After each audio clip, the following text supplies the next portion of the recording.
Alrighty. The House of Spiders, Ring, Nursefather, and Apprentice are out. On a bloody double banner. They're a bunch of mad lads sporting 2 to 3 different statuses each, because the ring gets to be fancy like that. Anyhow, in a very rare case, I'll be covering both in one video. As if I did them separately, I think I'd be doing them a disservice and retreading the same ground. Without further ado, let's look at the Nursefather first. Based off Callisto from the events of Canto 9, Hongers has given the Elders quite the show with his ring membership, rising to the rank of Maestro. That said, as he is a modern ID, we should look at his passive skills before getting around to the rest of his kits. Magnum Opus Tibia. Much like Callisto, the fellow sports the stupid long blade, named after the second longest bone in the human body. Regardless, this first passive is quite simple, as it all revolves around a unique charge, that being Corpus Ingredient. It interacts like charge and acts like it for all intents and purposes. It's just bloody charge Project Moon, please. Anyhow, he gains up to 8 of it when entering the encounter for the first time, so long as there are ring allies on the field. Up to 10 when we eventually get that 5th ring member. Aside from that, he gains 5 Corpus Ingredient count at skill end when dealing any kind of damage with a skill, whether it be HP or shield, and 3 more Corpus Ingredient count if he lands a kill. Furthermore, he has the usual cumulative charge clause. Spending 10 count gets him Corpus Ingredient potency. In addition, getting to 2 Corpus Ingredient potency gets him Artwork Tibia. This is a scaling buff that directly increases his baseline capabilities, offering base power, damage to targets with bleed, further bleed capabilities, and even more base power. Essentially, this fella has a lot more scaling than one may expect, though it is surprisingly difficult to achieve, and charge batteries don't do him too many favors. Finally, for this first passive is all his base attack skills and clashable counter skills count as skills that gain charge count. Well, yeah, no shit. Transcend the Corpus is his second passive skill. It grants him a unique buff called Viewing the Tableau. This offers protection stacks so long as Albina Faust is on the field. It decays at end of turn, or more interestingly, when a ring ally uses a skill. As there is 21 to dig through though, this is going to take a lot of effort to successfully chew through. When this drops to 0, he replaces one of his base skills at end of turn with an enhanced skill 3. Like Furioso, the skill conversion prioritizes the leftmost bottom row. If it is somehow replaced by a different skill, the above effect just triggers again. It's an ego safe line, or for defense skills I suppose. That, and this thing can only get used once. Finally, we get the usual stagger cheats. At times, I wish this was just one less stagger bar, since that also prevent the subsequent damage, but I digress, this is still nice to have regardless.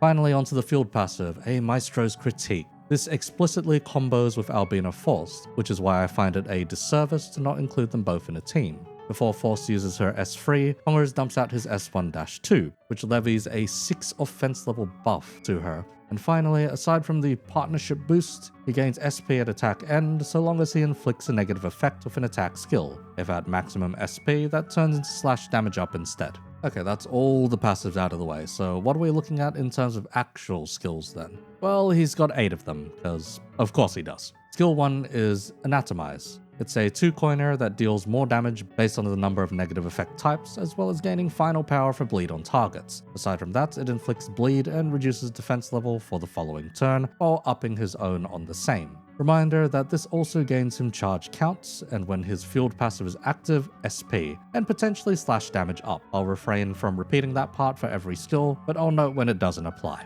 Such as his skill 1-2. My, how we love the flesh and blood. This one is activated before Faust's S3, as it doesn't deal damage or apply negative effects. It doesn't get the bonus package outlined previously, instead only applying offense level up specifically to Albina Faust. The skill will get no use without her on the field. While it doesn't seem like much, it's also a pride resource for free regardless. Moving along, skill 2 is Gather Ingredients. Blood-bathed objects. This is a 5-coiner disguised as a 3-coiner, as we'll get to soon. As with skill 1, deals more damage based on negative effect types and gains final power based on bleed. Following that, this is our first outlet for Corpus Ingredient counts. Consumes count for clash power and a single unbreakable coin. Surprisingly, this is actually relevant, unlike a lot of other unbreakable coin freebies. Anyhow, this is bleed count on the first coin and a bind/haste on the second coin. The third coin is rather spicy, not for the charge count gain, but for the second on-hit effect. As long as the target has 5 types of negative effects, use the skill 2-2 against the target. The fact that this is the coin that becomes unbreakable is stupid. It means that even if he flubs the clash, 2 clean coins will come in right after. Those 2 coins being the skill 2-2, while not as broken as just attaching these to the skill 2 to let them build up coin power, having it hit separately and unopposed is arguably better off. After all, this allows it to trigger his passive twice. Installation art number 3, Improvised Ribcage, doesn't trigger defensive skills, and is another outlet for our charge count. Otherwise, it inflicts bleed on the first coin, and for the second coin, deals more damage per negative effect type, before dealing direct SP damage, healing SP, and inflicting Corpus Theater. Yes, this is already a lot inloaded. What the heck is Corpus Theater? This is more status application whenever bleed is applied. These can be more bleed potency, bind, or defense down. After doing so, the stack reduces. Onto the big spectacles though, we're looking at Tibia Melody, anatomization of the unanatomized by the anatomized. This one is long, both in title, spectacle, and effects. On use, 3 different conditions are being checked. More damage for every excess attack weight beyond actual targets. Yes, the usual damage spike. This would be AoE otherwise. More final power for bleed on the main target, and finally the consumption of corpus ingredient count for final power, damage based on the amount of count consumed, more attack weight from corpus ingredient potency, and of course, unbreakables. Otherwise, the coins are real straightforward. Coin 1 is bleed, coin 2 is a bind/haste, coin 3 is a damage down alongside /damage up, and coin 4 is more damage for negative effect and some bleed count. Not bad all things considered.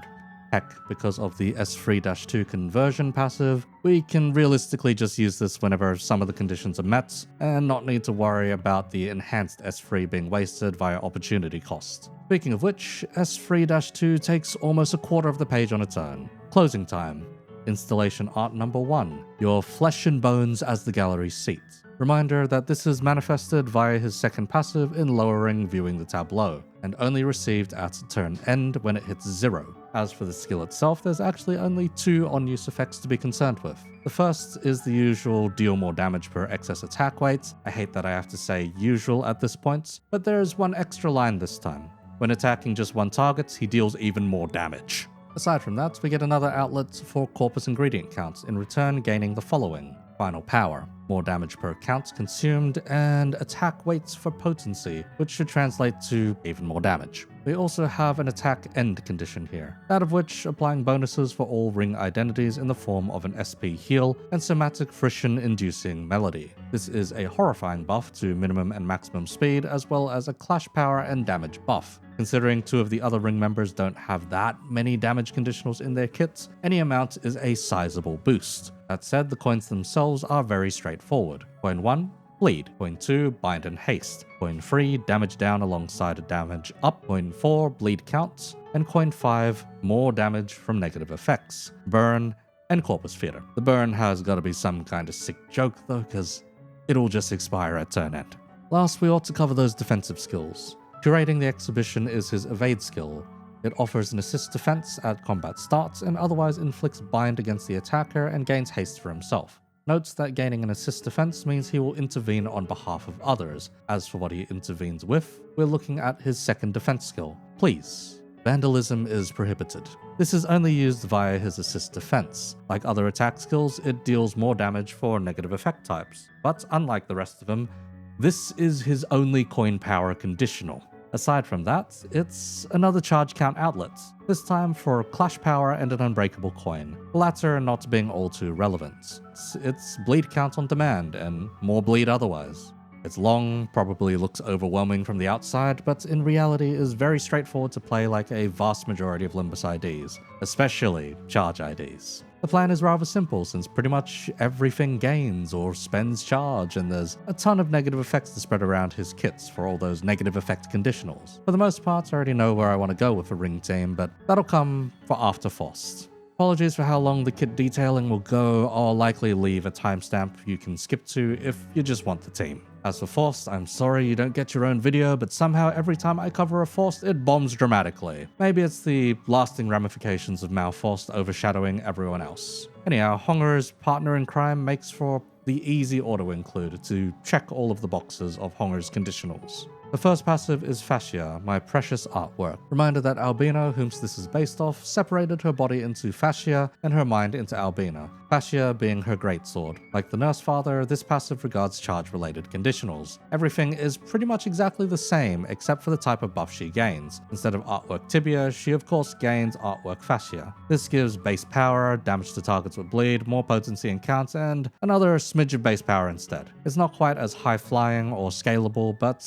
is to be expected of the Apprentice. Armor of Protection and Repression is her second passive. When she enters the encounter for the first time, she starts with Iron Maiden. This is a unique buff that gains her aggro, protection, defense level up, and quite a bit of shield. Aside from that, she actually has some spike damage, and deals pierce damage back to a foe when hit by the last coin of an attacker. This also happens to inflict some bleed count back, too. Iron Maiden state makes up half her skills as well, since they can only be used while in this state. On the other hand, once she gains enough corpus ingredient potency and sheds the Iron Maiden, she gains the Self, Unbound, Flow state instead. This increases her minimum and maximum speed, drops all her base skills to flow exclusive ones, and makes her deal more damage to enemies with lower speed. Considering the sources of speed we have going around, this is very easy to do. And of course, this passive lets her unstagger herself. As for the Fueled passive, inspired by Critique.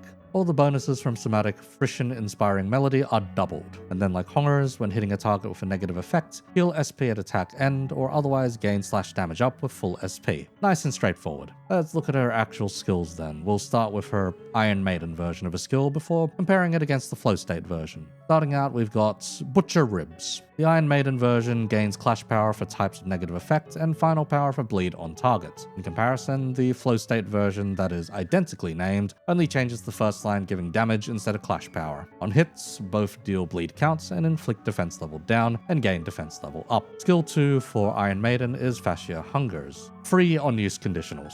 Clash Power for negative effects, Final Power for bleed, and consumption of ingredients counts for Clash Power and an unbreakable coin. In comparison, Time for Your Meal Fascia in flow states deals more damage for negative status types, but the other two conditions remain unchanged. The coins are much the same, bleed count on the first coin, bind for both on the second coin, but haste as well if in flow states. And finally, corpus ingredient count on the third coin. As for skill 3, we're looking at Repressed Flesh. On use, draw a page. It then has a leading block dice, a blunt dice that reduces the power of a target's current defense die by 3, a second blunt dice that deals 3 stagger damage on hits, and a blunt counter die. Never mind.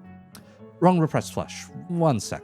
The Iron Maiden exclusive version of Repressed Flesh gains final power for bleed on targets, consumes corpus ingredient counts for final power, and damage for each count consumed. The first coin inflicts bleed, the second is bind and damage down on the third, and finally bleed counts with additional damage based on negative effects for the fourth.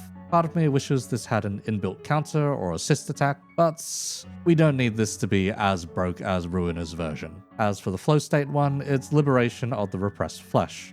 This one is an AoE with the usual deal more damage for each excess attack weights beyond actual targets, more final power for bleeding targets, and of course more corpus ingredient count flushing, in this case getting us more final power, more raw damage, attack weights, and everything as unbreakable. As for the coins, it's bleed, bind, haste, damage down and slash damage up, and of course more damage for negative effects alongside bleed counts for the last coin. Not as crazy fancy as Honger's, but still plenty to work with.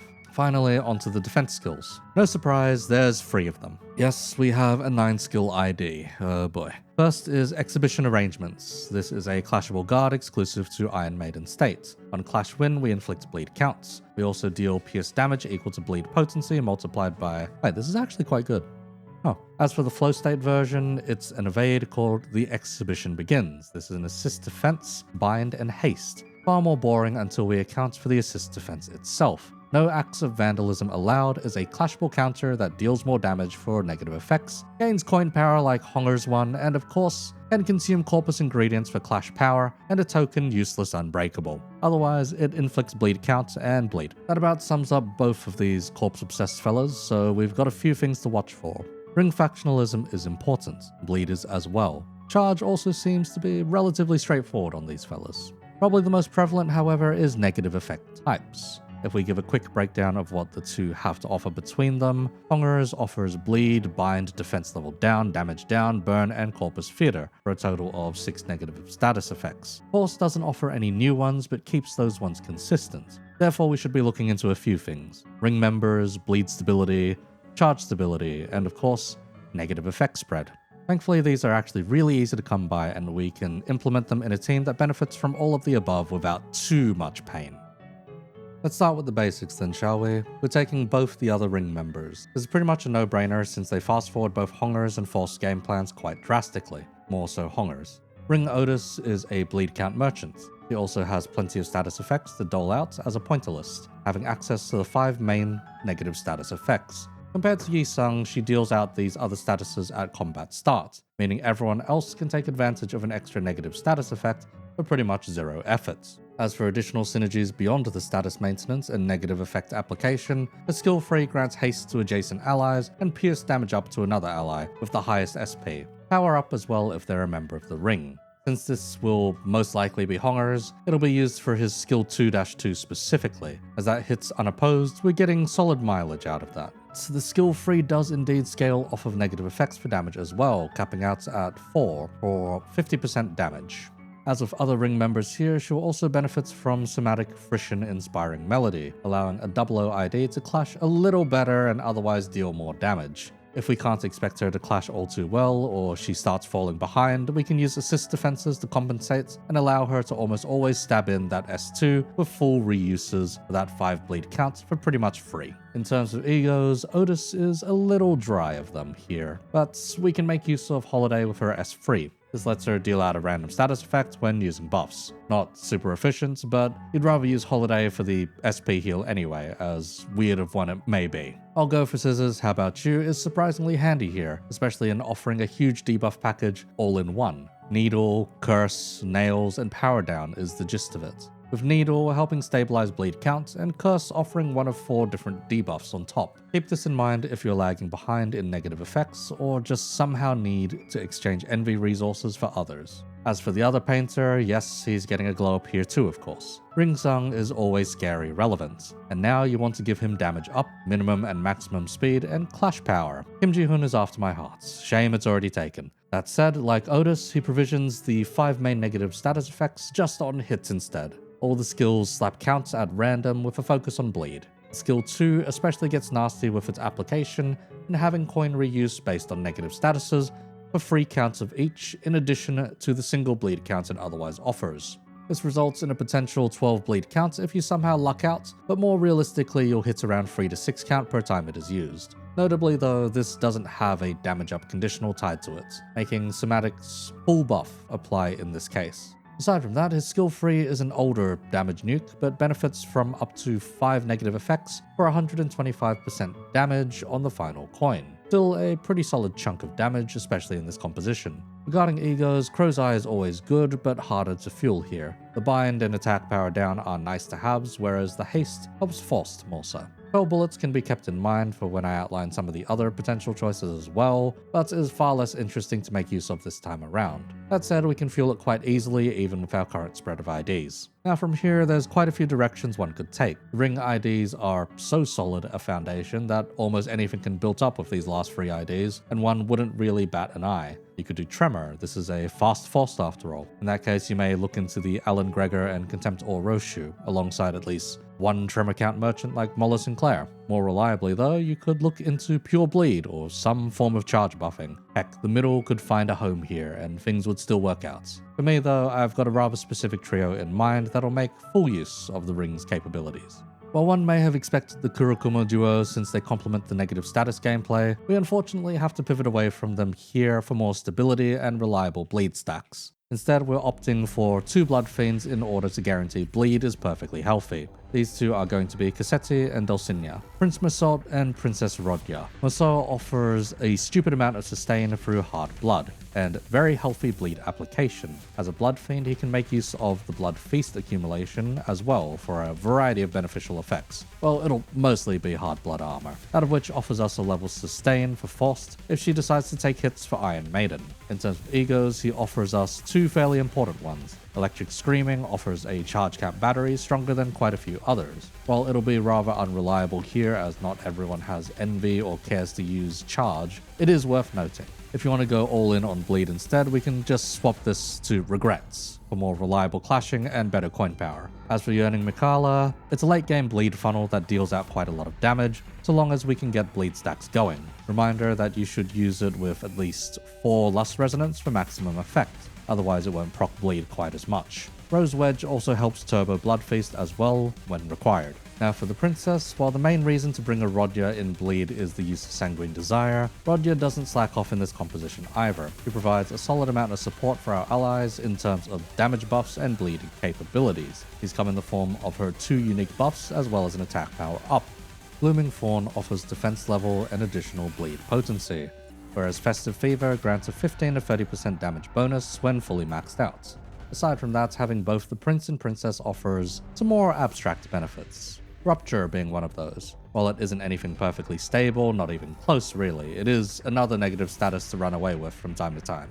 Now for the egos, there's one obvious pick and one more subtle tech. We'll start with the obvious one. Sanguine Desire. This solves all the bleed counts issues on a single target. We're going to be fishing for this from the very beginning and aiming to use it by turn 3, at least for focused encounters. It stops the bleed count from dropping for a single turn, meaning even a boss like Lei Heng with a 18 count tax on the average clashing turn doesn't hurt quite as much, and allows for the stack to remain perfectly stable. Depending on the outgoing coins in an encounter and how many coins there are though, one may need to use this ego multiple times. Plus there, the passive lets Rodya deal out more potency, though she doesn't have any skills that offer a crazy amount to begin with. Now as for a more interesting ego than a solve everything button, we're looking at Hexnail. Rodya's version is Curse, Nails, and some bleed, all of which are definitely nice to have. Oh, and it heals too. More healing if enough envy resonance is present. All of that is par for the course though, so what makes it so interesting? Well, we'd be looking at the passive instead. Anytime Rodya inflicts bleed, she now inflicts a defense down,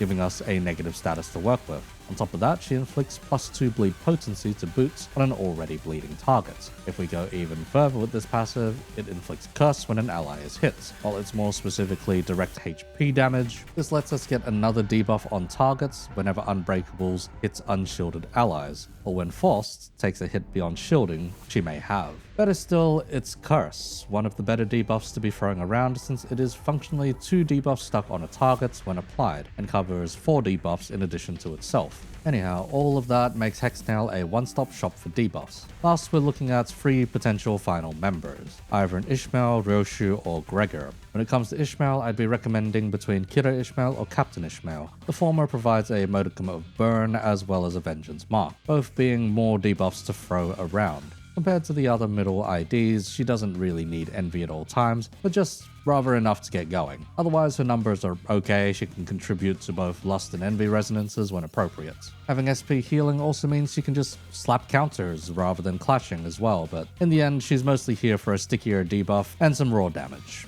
She offers little else in utility at least. Now if we go for the opposites, we'd be looking at Captain Ishmael, who's all in on utility instead. The main appeal lies in her S2 that has a very good chance for a ring member to assist attack.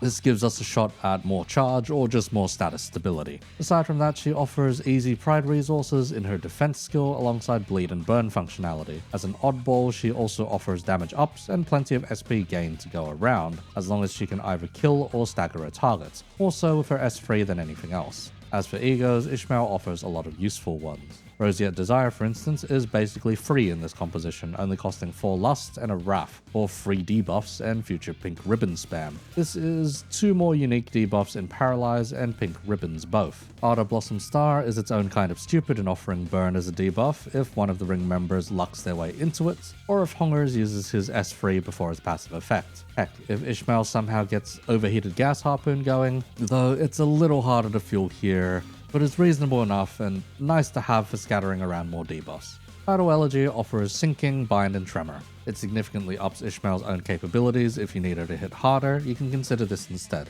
Just note that getting full Gloom will be a chore and likely only possible via ego resource conversion in any reliable manner. As for Blind Obsession, this one is more of a luxury, but if you can pull it off, the SP heal is quite nice to make use of, as well as the damage up and offense level passive.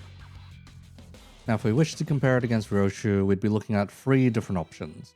Starting out, Endcorp Ryoshu. This one is particularly busted here as she offers a host of debuffs to go. Tremor, Bleed, Gaze, and Contempt all sit as solid debuffs to inflict. Gaze and Contempt being unique to her makes it a very convincing option. The Tremor and potentially Tremor Hemorrhage could offer up more debuffs, but is less of a concern without someone to stabilize said Tremor.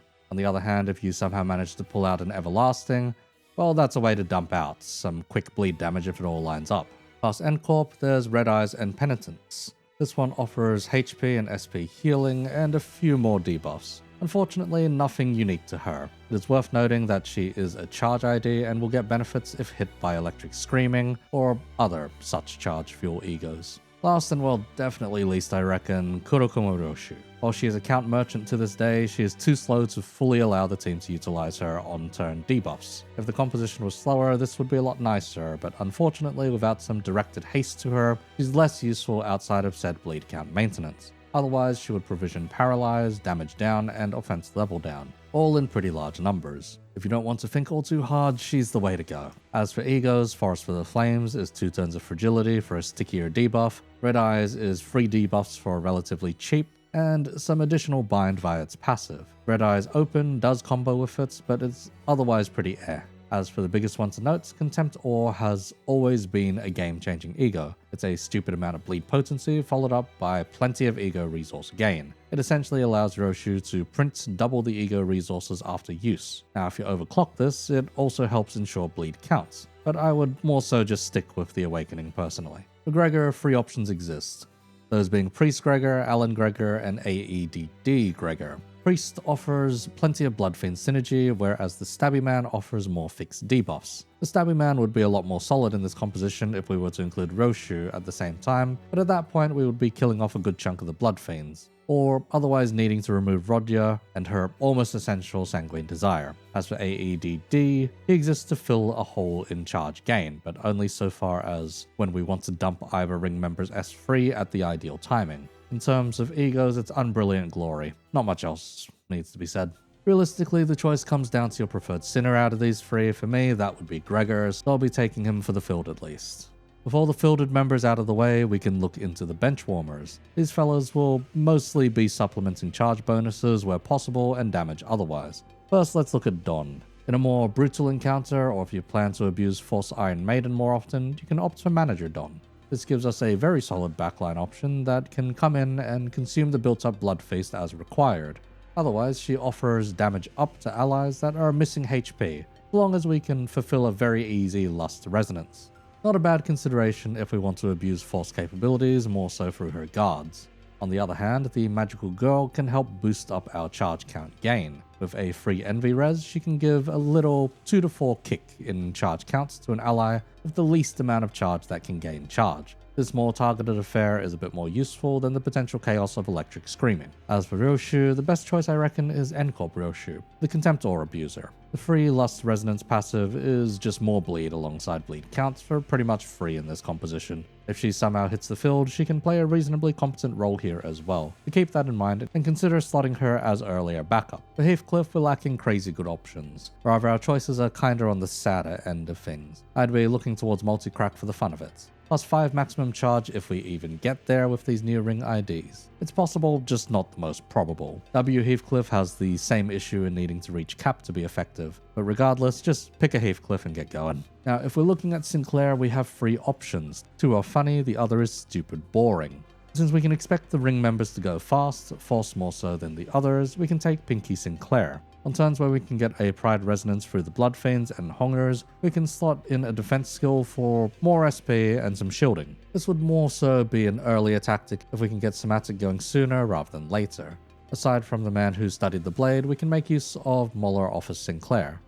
What? Has no place in bleed? Well, you see, if he comes in as backup, we can use him as a mini bleed deluge for all the wrong reasons. His skill 1 is 4 coins, meaning he can lose clashes so badly, but eat up 4 counts worth of bleed just for the sake of it. Just keep the option in mind, and thank Hermie for the tech. Otherwise, just take the Mariachi Man and don't look back. Yeah, Sinclair, please, we need more options. For Ishmael, I would consider the Kurokuma leader, since she offers extra count and potency to the fastest, and that is most likely going to be Faust once she purges. With the team out of the way, we can consider play patterns. All things considered though, it should be quite straightforward as it is bleed and charge. Deployment isn't the most important here, slap the fellas you like first, slap the fellas you don't after. If you're taking A.E.D.D. Gregor, plot him after the 2 ring members. On turn 1, we're going to want to get our passives online and build towards Sanguine Desire, the cost of which is outlined on screen. There's a few ways we can cheat out more resources. To account for 2 lusts, we could use Honger's defensive skill into his assist defense. For 2 envy, if he goes late enough in a turn, we can use his S2 for the double envy proc. For Faust, she can cheat us out an S1 from Honger's if she uses an S3, though we'd be losing a fair bit of value from using it this early, and this would only be available from turn 2 unless we had starting ego resources. Sadly though, we can't do all of that on turn 1 and have to settle for a turn 3 Sanguine Desire for the time being. Since that is the case, prioritize resources to activate both Faust and Honger's passives. For Lust. This lets them get their sanity up earlier and allows both of them to get access to better parts of their kits. Of note, using any charge-consuming skills on turn 1 for the ring IDs is not ideal until we get a 5th ring member, since we only start at 8 charge and they both want 10 charge in order to start consuming. On turn 2, we're aiming for the leftover resources for Sanguine Desire and to activate as many passives as we can in order to make the run smoother. Between the single Wrath, free Pride, free Lust, and free Envy, I reckon the Envy and Pride will be the more difficult. Anyhow, if the opportunity presents itself, go burn off some of the counts for the 2 ring IDs as well. As for building up a bleed stack, most if not all of the IDs present want to use S2 for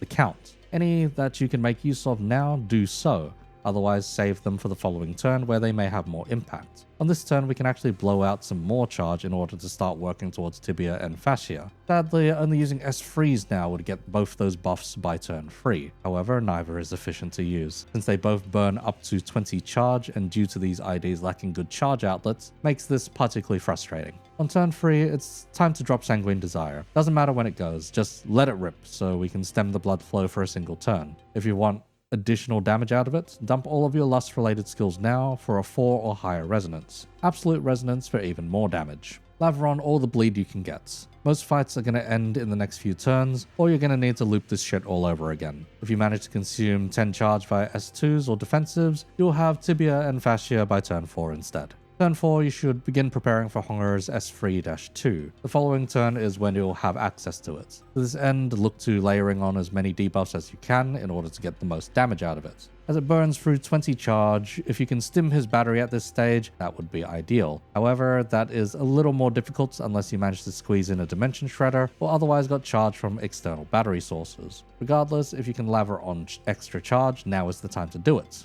Turn 5. You let rip with Honger's S3-2. If it is at 20 charge, fantastic, you got the maximum value out of it. Otherwise, it'll still tear a hole in something. From turn 6 onwards, pay out the somatic.